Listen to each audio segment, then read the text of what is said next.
پچھلی ویڈیو میں ہم نے آپ کو بتایا تھا کہ اورحان غازی کے بڑے بیٹے اور سلطنت عثمانیہ کے جانشین سلیمان پاشا کی ایک حادثے میں وفات ہو گئی تھی۔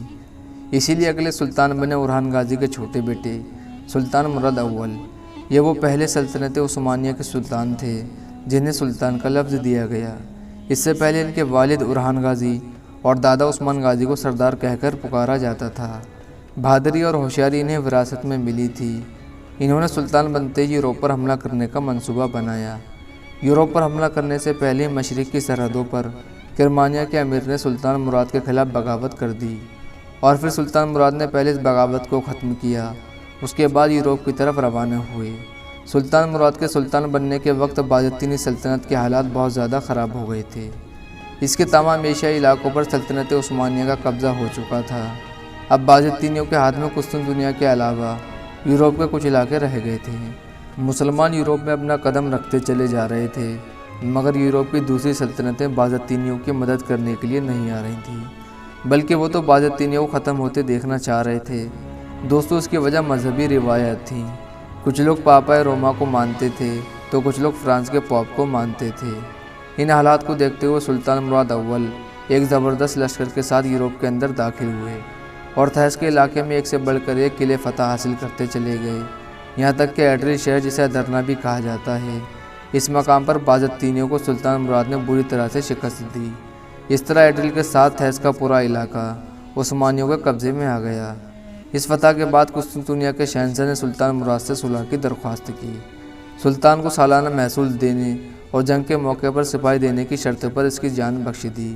اب سلطان مراد نے یوروپ میں اپنی فتوحات کو جاری رکھنے کے لیے اپنا دارالحکومت ایشیا سے یوروپ یعنی بروسا سے ایڈری شہر میں بنا لیا۔ قسطنطنیہ کے شہنشاہ نے محصول ادا کرنے کے چھٹکارے کے لیے سن 1369 عیسوی میں اٹلی کا سفر کیا اور پوپ کی خدمت میں حاضر ہو کر مسیحی حکومتوں کو عثمانیوں کے خلاف کھڑا کرنے کی درخواست کی، لیکن ان تمام بے عزتیوں کے باوجود مسیحی حکومتیں جنگ کرنے کے لیے تیار نہیں ہوئیں اور شہنشاہ کو ناکام واپس لوٹنا پڑا۔ واپسی میں وینس سے گزرتے ہوئے اسے کچھ ساہوکاروں نے گرفتار کر لیا، جن سے اس نے سفر کے دوران پیسے ادھار لیے تھے۔ قسطنطنیہ کے شہنشاہ کے پاس اتنے پیسے بھی نہیں تھے کہ وہ اپنے ادھاری کو چکا سکتا۔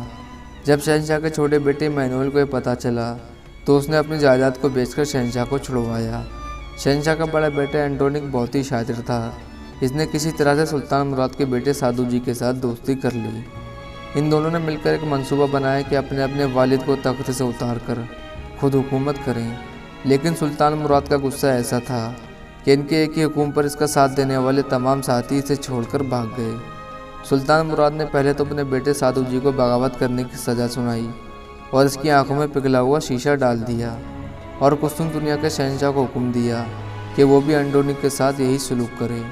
سلطان مراد نے یوروپ میں اپنی فتوحات کو جاری رکھتے ہوئے بلغاریہ کے ایک بڑے حصے کے ساتھ سربیا کے کئی شہر فتح حاصل کیے اور اس کے ساتھ ساتھ اناطولیہ یعنی مشرق کی سرحدوں پر بھی جنگیں اور فتوحات جاری رہے۔ سلطان مراد کی فتوحاتوں نے پورے یوروپ میں بے چینی پیدا کر رکھی تھی۔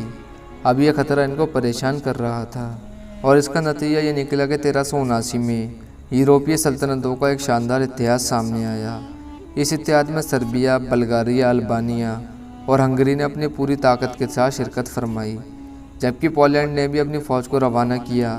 یہ ایک اتنا بڑا لشکر بنا کہ عثمانیوں کو یوروپ سے باہر نکالنے کے لیے کافی تھا۔ سلطان مراد کی عمر اس وقت لگ بھگ 70 سال کی تھی، لیکن پھر بھی جنگ کے لیے سلطان مراد خود روانہ ہوئے۔ اس جنگ کو اتہاس میں جنگ قصو کے نام سے جانا جاتا ہے۔ یہ وہ جنگ تھی کہ جس نے مشرقی یوروپ کی قسمت کا فیصلہ کر دیا۔ اس جنگ میں کافی سپاہیوں کو اپنی جان سے ہاتھ دھونا پڑا، مگر سلطنت عثمانیہ کی نکلتا ہوا سورج تھا جسے روکنے کی ہمت کسی میں بھی نہیں تھی، اور آخرکار یہ جنگ بھی سلطان مراد نے فتح کر لی۔ جنگ ختم ہونے کے بعد سلطان مراد میدان جنگ میں زخمی سپاہیوں کو دیکھ رہے تھے کہ اسی دوران ایک یوروپی سپاہی نے خود کو مسلمان بتایا۔ جب سلطان مراد اس کے قریب پہنچے تو اس یوروپی نے اپنے زہریلے خنجر سے سلطان مراد پر حملہ کر دیا۔ سلطان مراد اس حملے سے بہت زخمی ہو گئے اور کچھ دنوں کے بعد ان کی زخمی ہونے کی وجہ سے وفات ہو گئی۔ دوستو، سلطان مراد نے 30 سال تک حکومت کی اور 24 سال میدان جنگ میں گزارے۔ اس دوران سلطان مراد کو کبھی بھی شکست کا سامنا نہیں کرنا پڑا۔ سلطان مراد نے سلطنت عثمانیہ میں لگ بھگ 5 گنا زیادہ اضافہ کیا۔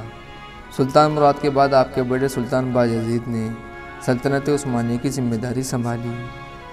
فی الحال دوستو آج کی ویڈیو یہیں پر پوری ہوتی ہے۔ دوستو ویڈیو کو لائک کریں، زیادہ سے زیادہ شیئر کریں اور چینل کو سبسکرائب کریں تاکہ ہماری نئی آنے والی ویڈیو کی نوٹیفیکیشن آپ تک پہنچ سکے۔